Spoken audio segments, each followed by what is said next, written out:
ಅಮಾವಾಸ್ಯೆಯಂದು ಇಂತಹ 10 ತಪ್ಪುಗಳನ್ನು ಅಪ್ಪಿತಪ್ಪಿಯೂ ಮಾಡಬೇಡಿ. ಇಲ್ಲದಿದ್ದರೆ ರಾತ್ರೋರಾತ್ರಿ ಬಡವರಾಗುತ್ತೀರಿ.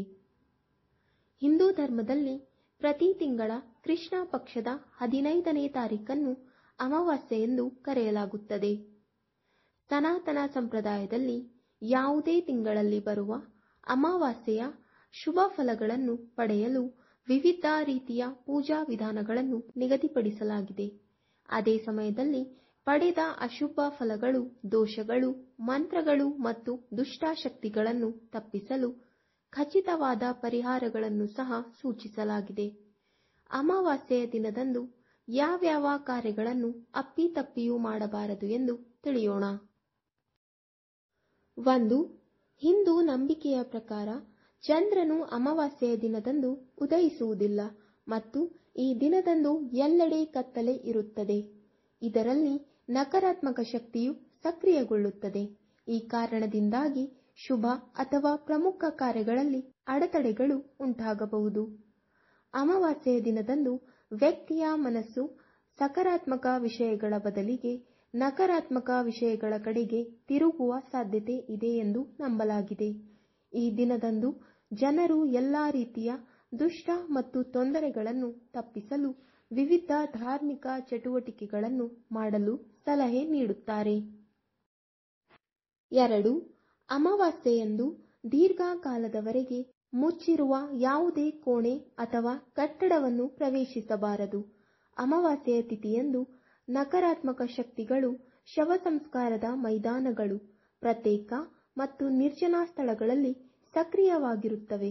ಇದು ವ್ಯಕ್ತಿಯು ದೊಡ್ಡ ತೊಂದರೆಗಳನ್ನು ಎದುರಿಸಲು ಕಾರಣವಾಗುತ್ತದೆ ಎಂದು ನಂಬಲಾಗಿದೆ. 3. ಹಿಂದೂ ನಂಬಿಕೆಯ ಪ್ರಕಾರ ಯಾವುದೇ ತಿಂಗಳ ಅಮಾವಾಸ್ಯೆಯಂದು ಒಬ್ಬ ವ್ಯಕ್ತಿಯು ತನ್ನ ಮನಸ್ಸಿನಲ್ಲಿ ಯಾವುದೇ ರೀತಿಯ ನಕಾರಾತ್ಮಕ ಆಲೋಚನೆಗಳನ್ನು ತರಬಾರದು ಅಥವಾ ಅವನು ತಾಮಸಿಕ ವಸ್ತುಗಳನ್ನು ಸೇವಿಸಬಾರದು. 3. ಜ್ಯೋತಿಷ್ಯ ಶಾಸ್ತ್ರದ ಪ್ರಕಾರ ಅಮಾವಾಸ್ಯೆಯ ದಿನವನ್ನು ಯಾವುದೇ ಸಣ್ಣ ಅಥವಾ ದೊಡ್ಡ ಪ್ರಮಾಣಕ್ಕೆ ಅಶುಭವೆಂದು ಪರಿಗಣಿಸಲಾಗುತ್ತದೆ.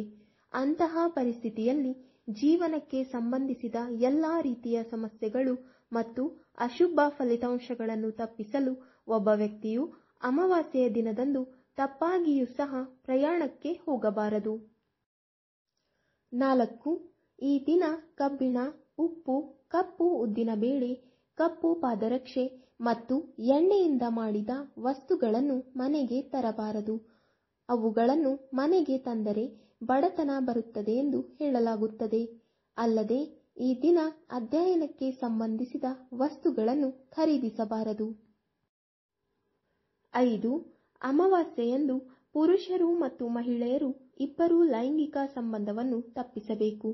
ಗರುಡ ಪುರಾಣದ ಪ್ರಕಾರ ಅಮಾವಾಸ್ಯೆಯಂದು ಲೈಂಗಿಕ ಸಂಭೋಗದಿಂದ ಜನಿಸಿದ ಮಗು ಜೀವನದಲ್ಲಿ ಅನೇಕ ತೊಂದರೆಗಳನ್ನು ಎದುರಿಸಬೇಕಾಗುತ್ತದೆ. ಈ ಸಮಯದಲ್ಲಿ ದೇಹ, ಬುದ್ಧಿ ಮತ್ತು ಮನಸ್ಸಿನ ನಡುವೆ ಸಾಮರಸ್ಯವನ್ನು ಕಾಪಾಡಿಕೊಳ್ಳಬೇಕು. 6. ಅಮಾವಾಸ್ಯೆಯ ರಾತ್ರಿ ಸ್ಮಶಾನ ಅಥವಾ ಸ್ಮಶಾನದಂತಹ ಯಾವುದೇ ನಿರ್ಜನ ಸ್ಥಳಕ್ಕೆ ಭೇಟಿ ನೀಡಲು ಅಥವಾ ತಿರುಗಾಡುವುದನ್ನು ತಪ್ಪಿಸಬೇಕು.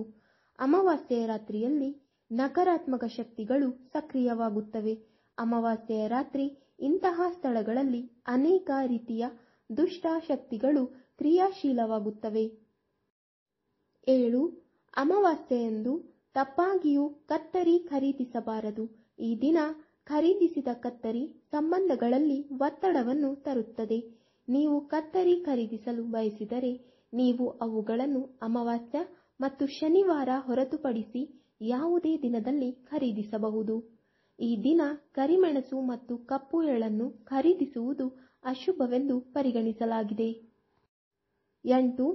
ಅಮಾವಾಸ್ಯೆಯ ದಿನದಂದು ಬಡವರು ಮತ್ತು ಅಸಹಾಯಕರಿಗೆ ಕಿರುಕುಳ ನೀಡಬಾರದು. ಶನಿದೇವನ ಆಶೀರ್ವಾದ ಪಡೆಯಲು ಇದನ್ನು ನಿಮ್ಮ ಅಭ್ಯಾಸವಾಗಿಸಿ. ಶನಿದೇವನು ಬಡವರನ್ನು ಪ್ರತಿನಿಧಿಸುತ್ತಾನೆ.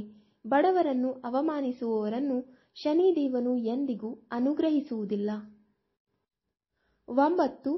ಅಮಾವಾಸ್ಯೆಯ ದಿನದಂದು ಬೇರೆಯವರ ಮನೆಗೆ ಹೋಗಿ ತಾಮಸಿಕ ವಸ್ತುಗಳನ್ನು ಅಥವಾ ಆಹಾರವನ್ನು ಸೇವಿಸಬಾರದು.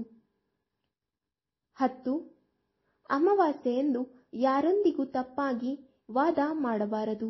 ಈ ದಿನದಂದು ಯಾರೊಂದಿಗಾದರೂ ಪ್ರಾರಂಭವಾದ ವಿವಾದವು 3 ವರ್ಷಗಳವರೆಗೆ ಮುಂದುವರಿಯುತ್ತದೆ ಎಂದು ನಂಬಲಾಗಿದೆ.